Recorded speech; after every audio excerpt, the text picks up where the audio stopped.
Back in September, I flew on an Icelandair A321 Neo from Copenhagen, Denmark to their main hub in Keflavik, Iceland. After spending a bucket list week in Greenland, a few friends and I ended up here in Denmark after flying the rare Air Greenland A330.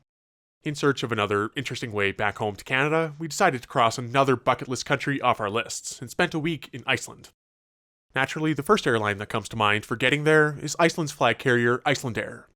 They've made quite a name for themselves over the last 20 years, using Iceland's geographic location strategically to offer transatlantic connections between cities in Europe and North America. They're also in the middle of a pretty major fleet renewal. After using Boeing 757s for decades, and more recently 767s too, they're in the process of replacing them all with 737 MAXs and Airbus A321 Neos. Now, conveniently, Copenhagen is one of Icelandair's busier European destinations and frequently sees their Boeing 767s, which they only have 3 of in passenger service. The 767s are Icelandair's only widebody and were destined to be retired in the next few years. That date has actually moved up to the end of 2026 now, so since we were in Copenhagen and headed that way, it seemed like a great opportunity. Well, you've seen the title and thumbnail, and obviously that didn't happen.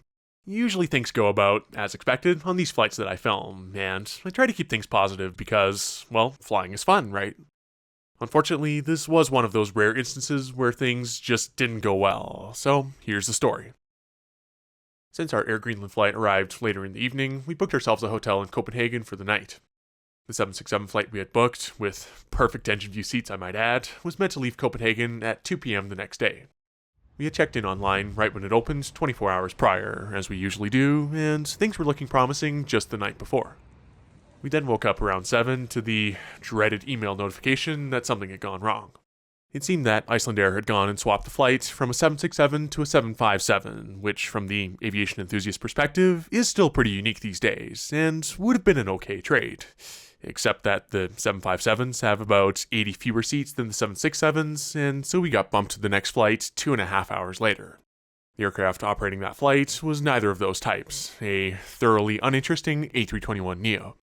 My seat had at least stayed as a window, but 2 out of the 3 of us wound up losing their window seats, which were a complete waste of paying for seat selection. Our options at that point were request a travel voucher, a refund, or call Icelandair and see if there was something else we could try. Obviously, we still needed to get to Iceland, so we were hoping maybe somebody changed their plans on our original flight, and we were even willing to look at another flight the next day. Now, this is all pretty standard airline stuff when something changes, and oftentimes that phone call to customer service is where airlines can actually set themselves apart. Unfortunately, the Icelandair agent we got was entirely unhelpful. They said that there was nothing they could do to change anything on their side, and that we had to go talk to someone at the airport. We weren't exactly sure what their contracted staff in Copenhagen could do that an actual Icelandair employee couldn't, so pretty quickly we could see where this was going to go. As expected, we got to the check-in counter in time for the original flight, and they told us they couldn't do anything and that we had to call Icelandair for help.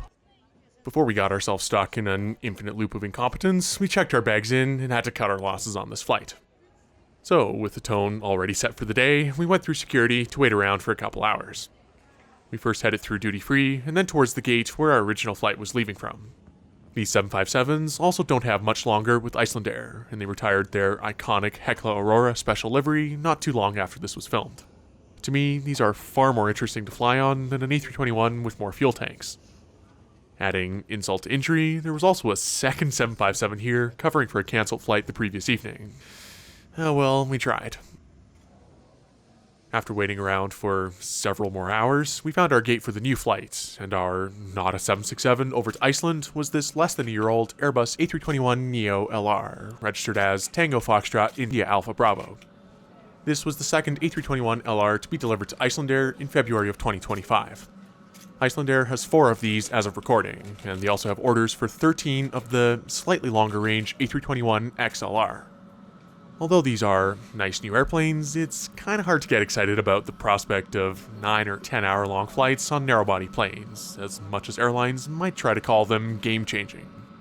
I get the sense that aviation will look pretty bland in the near future, with only 737s and A321s flying around, which is exactly why we didn't book a flight on one of these, but not much we can do about it now. Eventually, they were ready for boarding. They had this helpful screen at the gate showing the boarding sequence, which I've seen in a few countries and could definitely be incorporated at Canadian airports at home. Let's go see if Icelandair's onboard experience would be any better.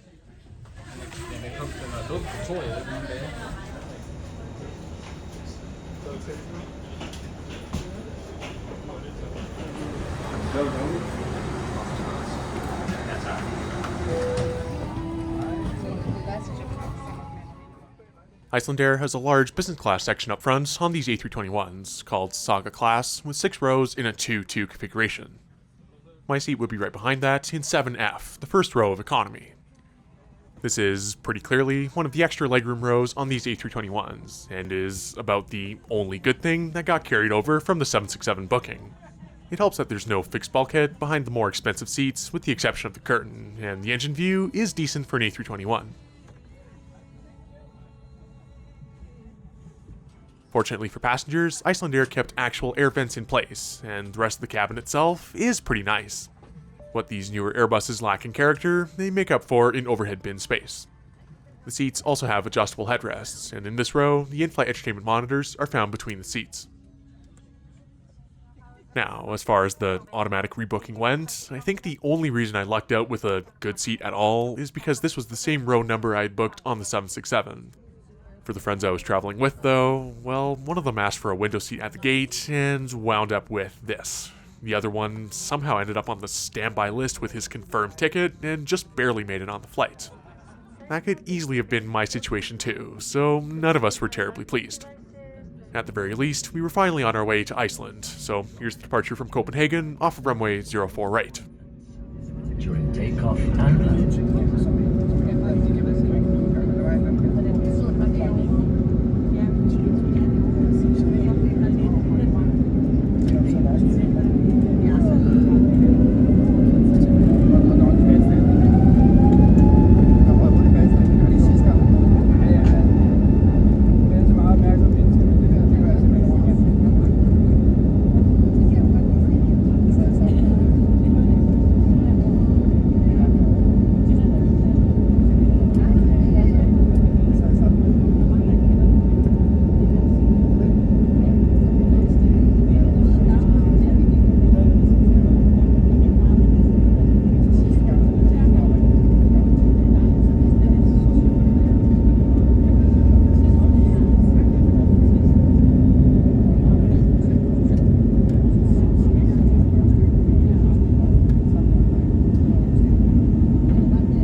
Now that we're on our way, several hours later than planned, let's take a look around the seat.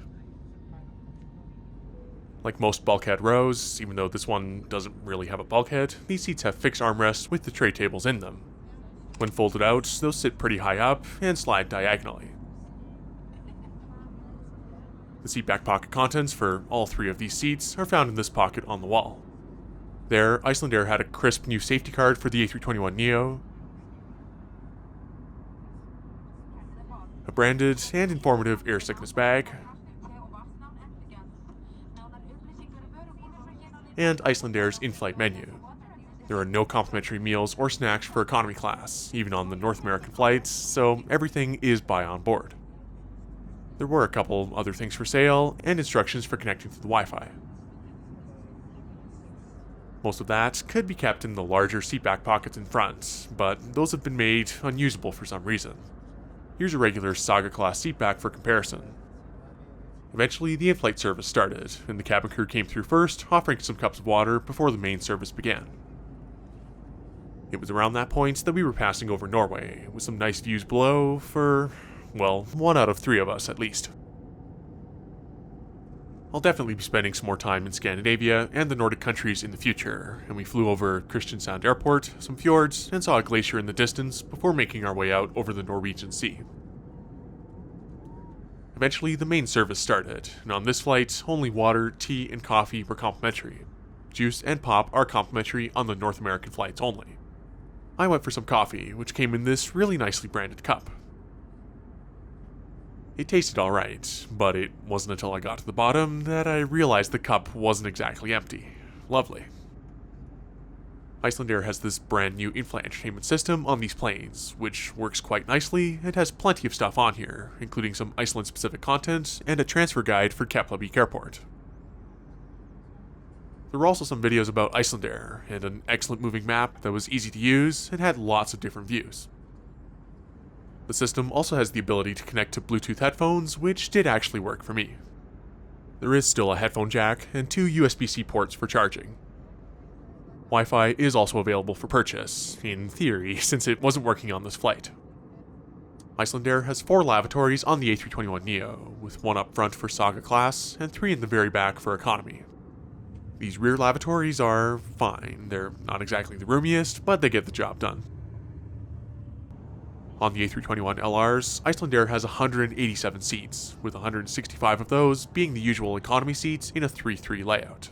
Those bigger overhead bins are also a welcome addition, though it does feel like they sit slightly lower above the seats as a result. Saga class up front has 22 seats with 6 rows like I mentioned before, but unlike most European carriers on narrow-body planes, they are at least the proper recliner-style seats. Meanwhile, back in my seat, 3 hours went by pretty quickly thanks to the IFE, and the sun began to set as we approached Iceland and reached our top descent. It was mostly cloudy from this point onwards, except for a few clear patches over southeast Iceland. We descended through the clouds, and here's our arrival into a rainy Keflavik International Airport, landing on runway 19.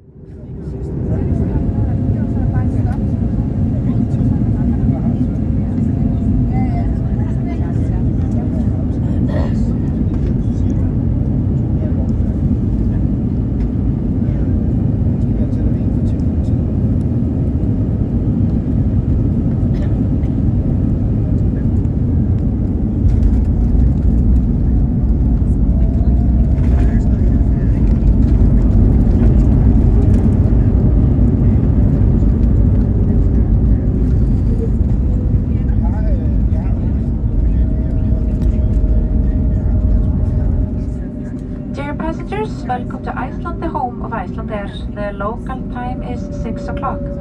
Please keep your seatbelt fastened until the seatbelt signs have been switched off. So that was Icelandair, and a less positive video than I was hoping to make. On board, their A321LR is completely fine. It's perfectly comfortable, especially in row 7, and the in-flight entertainment was well thought out. It's just that the circumstances surrounding us being on said A321LR weren't great. The biggest thing that gets me is their call center and their agents saying they can't do anything and to contact the other, and then giving up when we pointed that out. That in itself wasn't ideal, but what happens to passengers who have actual problems that aren't us getting the plane we wanted?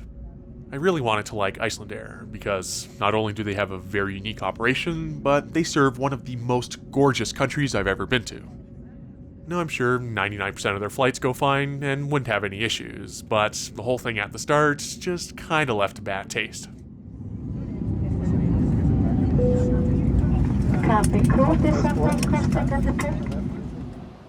Anyway, thank you very much for watching this unintentional trip report on Icelandair's A321LR, and I'll see you next time for some much better flights.